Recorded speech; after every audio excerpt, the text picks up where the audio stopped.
You chose this. What's going on, Aurora Alliance, and welcome back to a brand new Star Wars Battlefront 2 video. And in today's video, we're going to be talking about the Star Wars Battlefront 2 live services plan and how the DLC for Battlefront after its launch might work. If you're new to this channel, by the way, make sure to subscribe to be kept up to date with all Star Wars Battlefront 2 content. EA's CEO Andrew Wilson gave us a little bit of a hint of how EA will support Battlefront 2 post-launch just a few days ago. He said that the game will have a live services plan that will continue to add even more fun for the global community. He also said that they have a very robust live services plan that they're going to be talking about in the coming weeks and months, particularly around EA Play and E3 in just a few weeks' time. Another CEO for EA, Blake Jorgensen, also said, "You'll see some changes to our approach, particularly with Battlefield and Battlefront.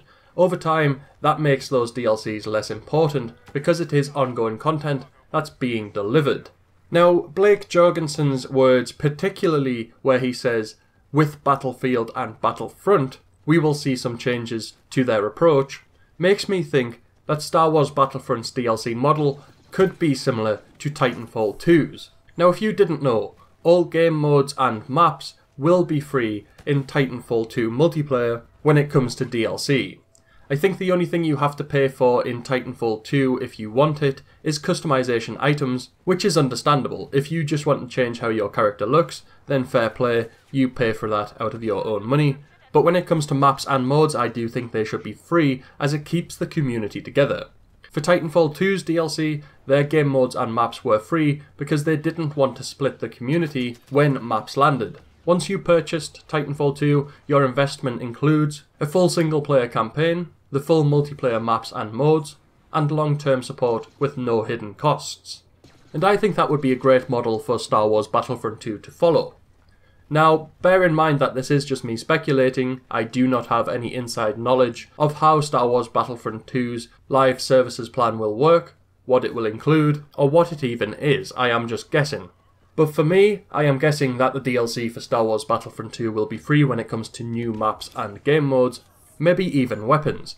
But I think you might have to unlock the weapons in a similar way to how we unlock DLC weapons in the current Star Wars Battlefront through HUT contracts. You have to save up enough credits to purchase the HUT contracts, then perform whatever actions the HUT contracts want you to perform, and then you unlock the weapon, which I think is a reasonable thing to do, because then the only currency you're spending is in-game currency which you have earned through playing the game. I would hate it if Star Wars Battlefront 2 became a game where you had to pay to win by purchasing DLC and purchasing weapon packs which gave you extra boosts in your damage, health, etc, etc. I definitely think Star Wars Battlefront 2 should follow a similar DLC model to Titanfall's, in which the game modes, maps, weapons, etc, etc are free. As for customization, I don't really like the idea of maybe having to pay for customization items. I would like to unlock them in some way, shape or form. But maybe if you pay for the items, then you unlock them earlier in the game if you really want to spend money on the game. At the moment, we don't know how the Star Wars Battlefront 2 DLC model will work. All we know is that there is no Season Pass, but EA have a live services plan in mind for the game. Like I said before, if you subscribe to my channel, I will be keeping you up to date with all Star Wars Battlefront 2 news when we get it, so you will never miss a thing. Let me know down in the comment section below what you think of the Star Wars Battlefront 2 DLC model. Do you think it should follow Titanfall's, where a lot of the content is free and you only have to pay for customization items which only change how your character looks? Make sure to smash a like on this video if you have enjoyed it, and if you're new to the channel, make sure to subscribe to join the Aurora Alliance and be kept up to date with all things Star Wars gaming, especially Star Wars Battlefront 2. Other than that, may the Force be with you.